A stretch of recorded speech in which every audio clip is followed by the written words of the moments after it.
Welcome back to the Flex Diet Podcast. I'm your host, Dr. Mike T. Nelson. On this podcast, we talk all about all things to increase strength, add muscle via hypertrophy, improve body composition, and do all of it without destroying your health within a flexible framework. Today on the podcast is just me yakking to you about some core concepts in the Physiologic Flexibility Certification. Also wanted to mention the sponsor from Element. I'm actually drinking a grapefruit Element electrolyte supplement right now. I do really like the grapefruit ones. I'm not a big grapefruit flavor overall, but right now I've been digging the grapefruit ones and the raspberry. Those are my two favorite. And the wizards over at Element surprisingly made salty water taste really good. You're probably wondering why you would include more sodium. One of the big sort of faceplant moments I had, probably going back to 3.5 years ago now, was for many years I didn't realize that a lot of my clients were actually not getting enough sodium, which I know sounds strange.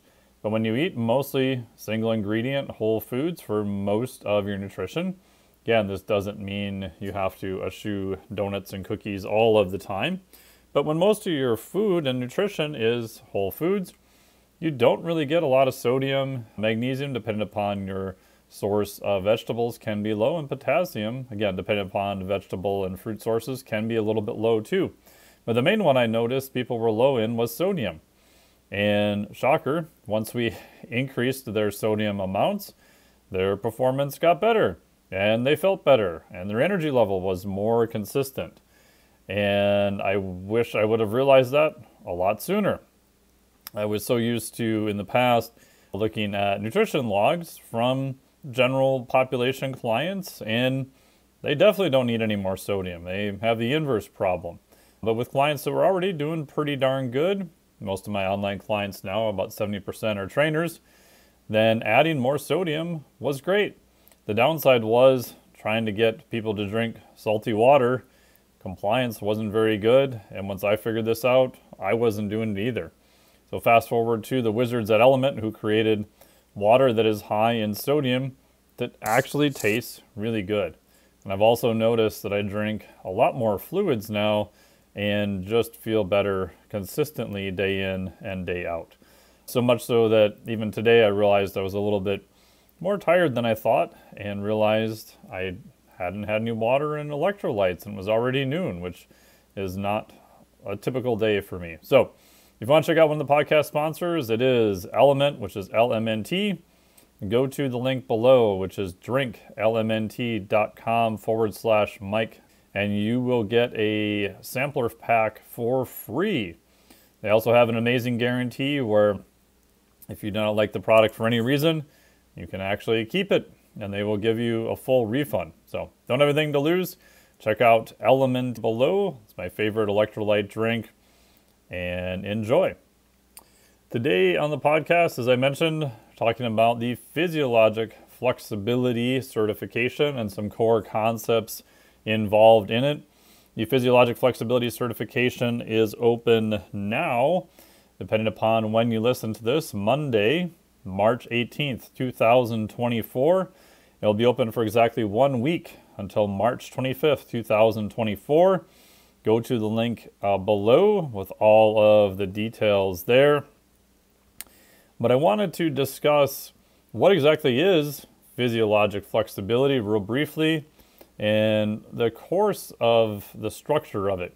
One of the confusing things, I think, is that in the world of fitness, for recovery and trying to be more anti-fragile, there's many options, which is great, but I don't really see many people trying to pull them together in an actual system that tells you what is useful when.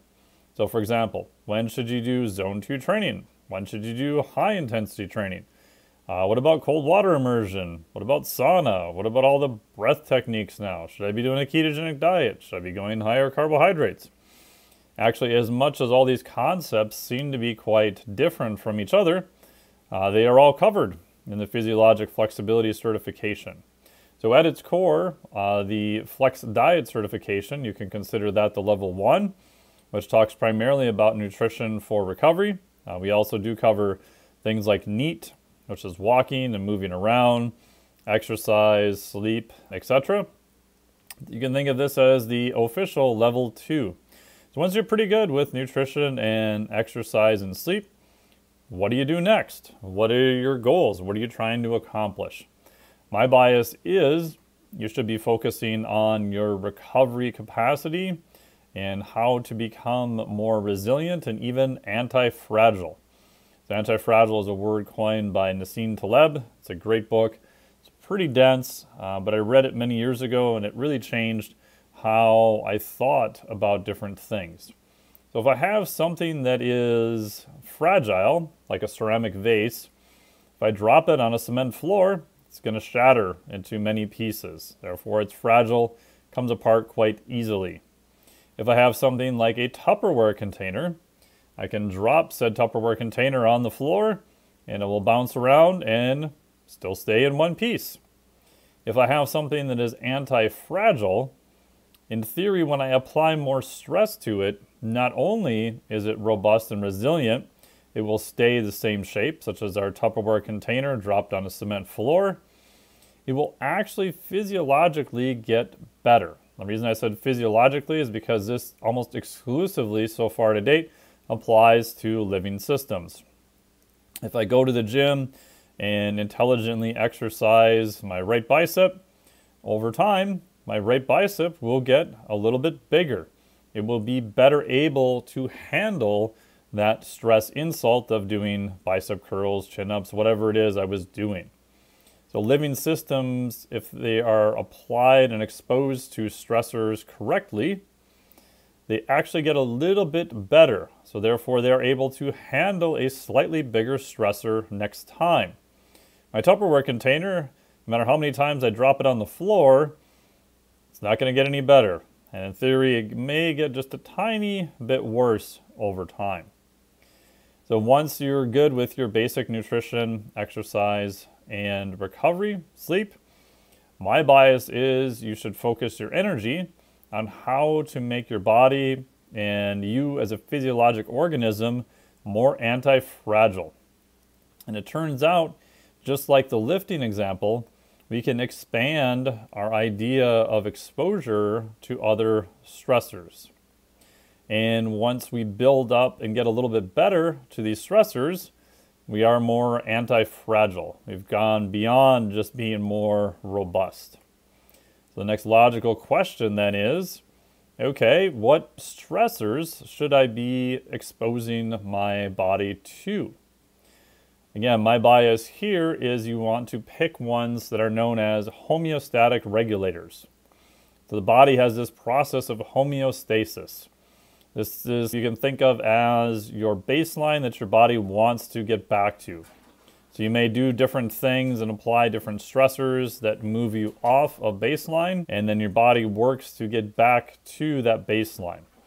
So you can use maybe the word recovery. So to me, recovery is the process of actively getting back away from baseline, and recovery is getting back to baseline or homeostasis. The simple example is temperature. Humans are what they call homeotherms, where we want to keep around 98.6. It's actually about 97.7 degrees Fahrenheit. And we have regulatory systems in our body that will try as hard as possible to keep our core temperature within a few degrees of that mark. If it goes a little bit too hot or too cold, then a whole bunch of horrible bad things happen, and even in a worst case scenario, death. But we have a ton of intrinsic processes that are working to try to regulate our temperature, whether we're running a little bit too high or a little bit too cold. It turns out humans are probably one of the best mammals at temperature regulation, period.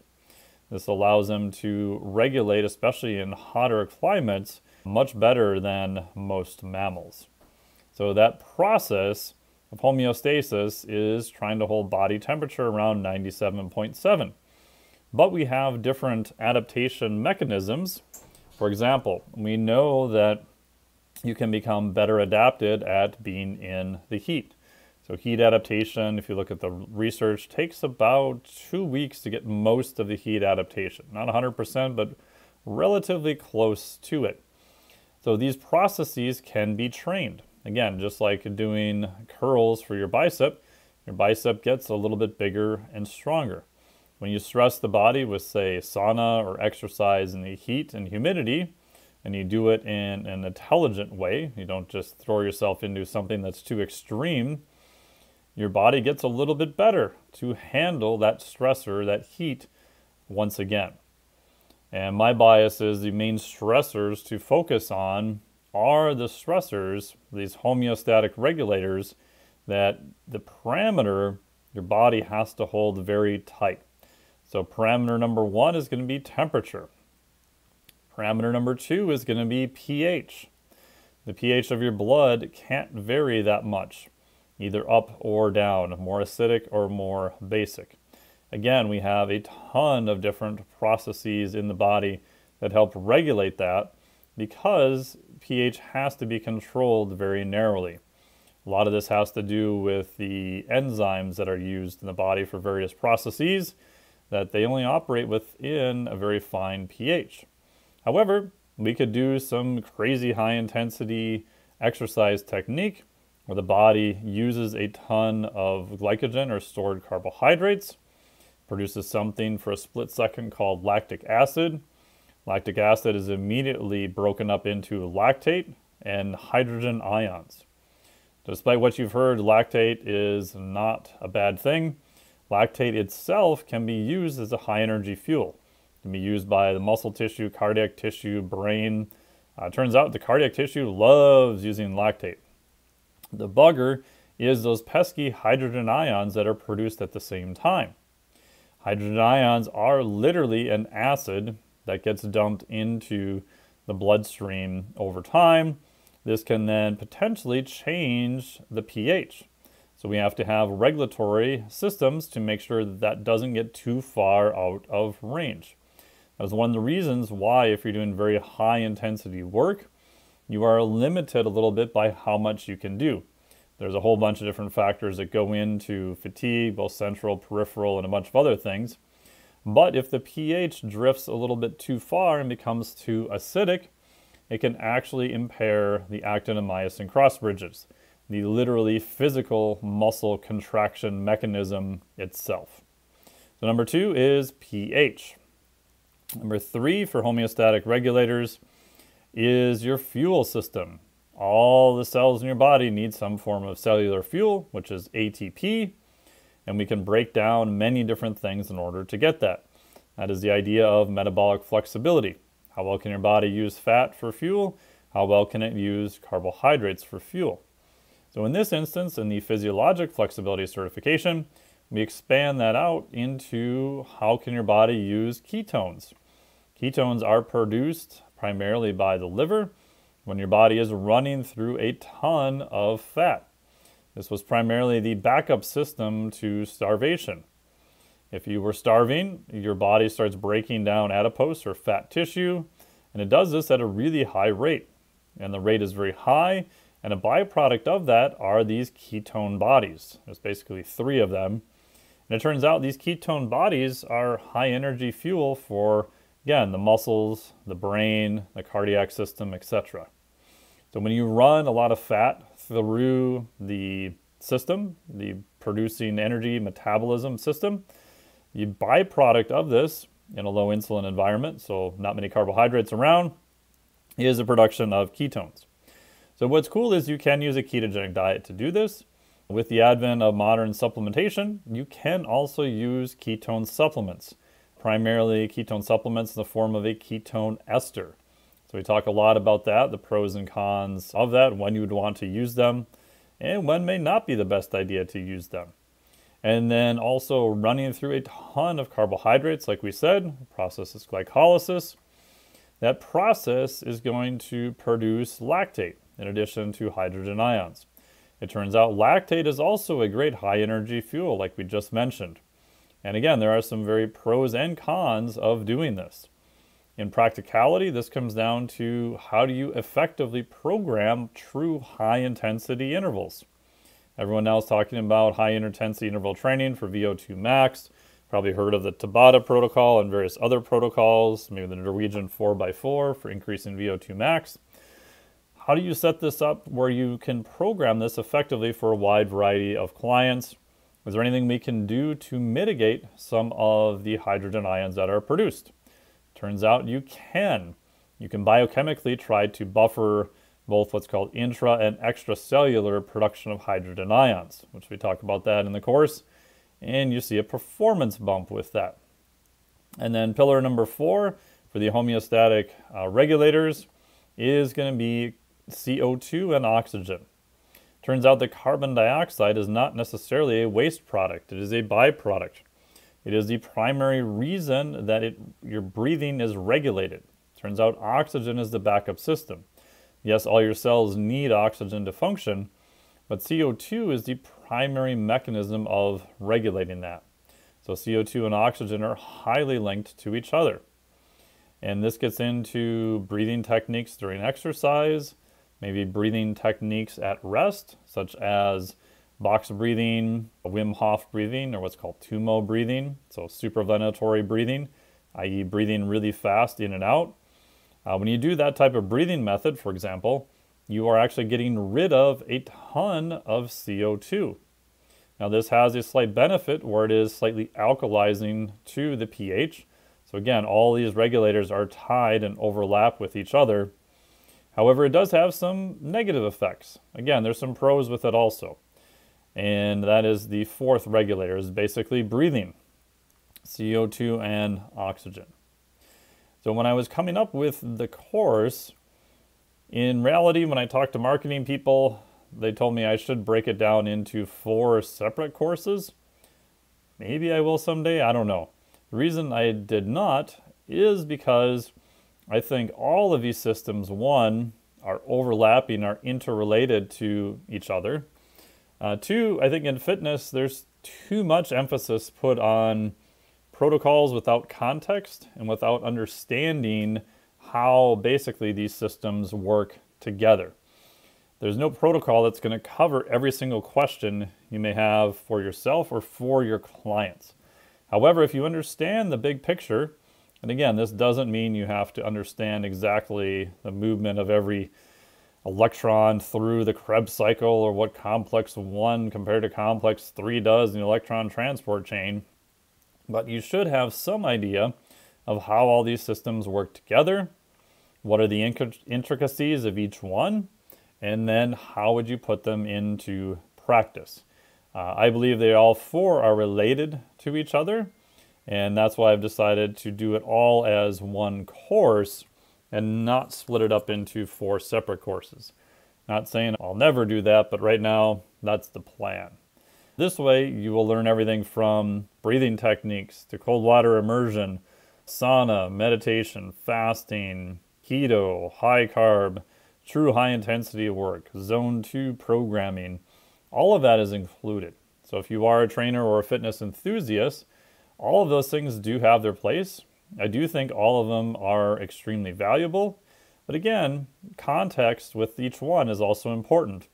When you would do it, how you would do it, and why you would do it. At a basis, you need to understand those 3.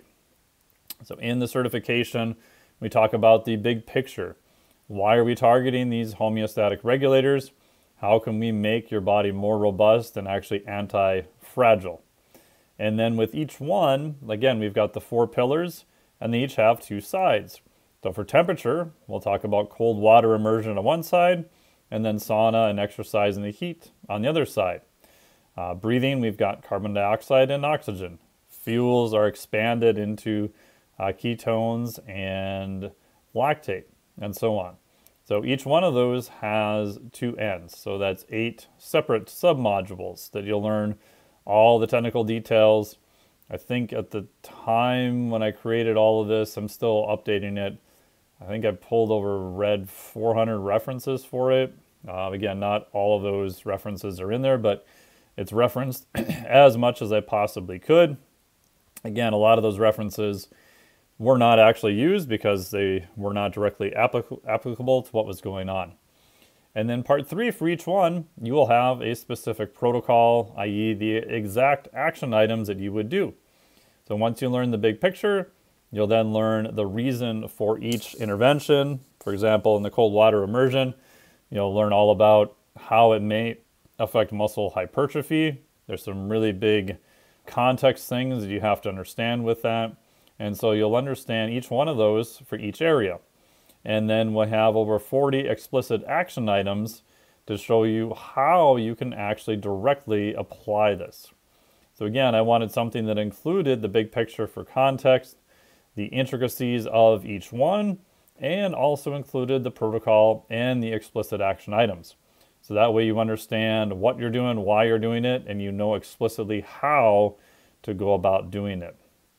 Last part, for this round, which I can't guarantee I'm going to do this all the time in the future, but right now for this round, you will also get free email access to me. Again, the material here is presented as clearly as I possibly could. It is pretty detailed, but we're not going down into, like I said, learning the electrons and exactly all the movements within the electron transport chain or the Krebs cycle. So it is a little bit higher level than that, but it's pretty technical stuff. These concepts are a little bit more difficult. Most people, even people who have advanced degrees, some of these concepts were actually never taught. So for example, I learned a lot of the basics, but for things such as the details of cold water immersion and sauna, I had to go back and read a whole bunch of physiology in order to figure out how to apply it.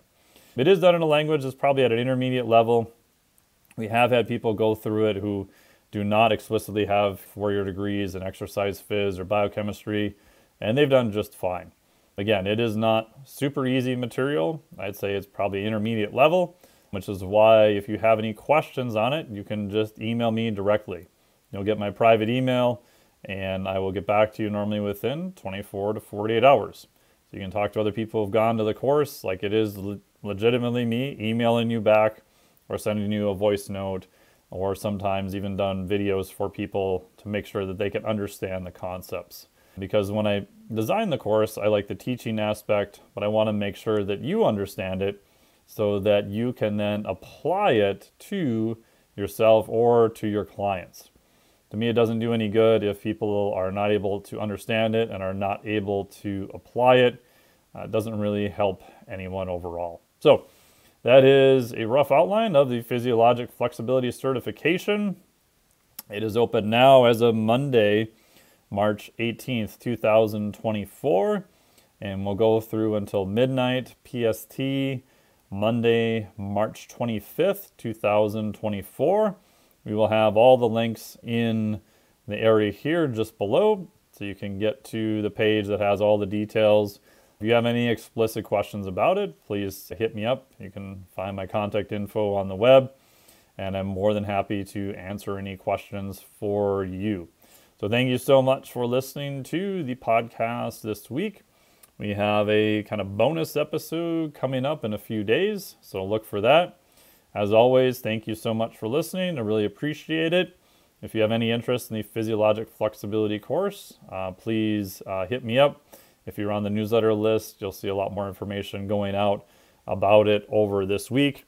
I'm super excited about how it turned out. I started actively thinking about these concepts and putting them into practice over actually 11 years ago now, which seems crazy. Honestly, it's been a monster pain in my ass to put all this into a certification. I've gone through and reworked a bunch of areas several times now and rearranged stuff and moved things around. So constantly going in and adding little bonus items and updates here and there. But overall, I'm super happy with how it turned out, and all the feedback so far has been much better than I imagined. So if you are interested, hit me up. Check out the link below. Thank you so much. Talk to all of you very soon. This podcast is for informational purposes only. The podcast is not intended as a substitute for professional medical advice, diagnosis, or treatment. You should not use the information on the podcast for diagnosing or treating a health problem or disease or prescribing any medication or other treatment. Always seek the advice of your physician or other qualified health provider before taking any medication or nutritional supplement, and with any questions you may have regarding a medical condition. Never disregard professional medical advice or delay in seeking it because of something you have heard on this or any other podcast. Reliance on the podcast is solely at your own risk. Information provided on the podcast does not create a doctor-patient relationship between you and any of the health professionals affiliated with our podcast. Information and statements regarding dietary supplements are not intended to diagnose, treat, cure, or prevent any disease. Opinions of guests are their own, and this podcast does not endorse or accept responsibility for statements made by guests. This podcast does not make any representations or warranties about guest qualifications or credibility. Individuals on this podcast may have a direct or indirect financial interest in products or services referred to therein. If you think you have a medical problem, consult a licensed physician.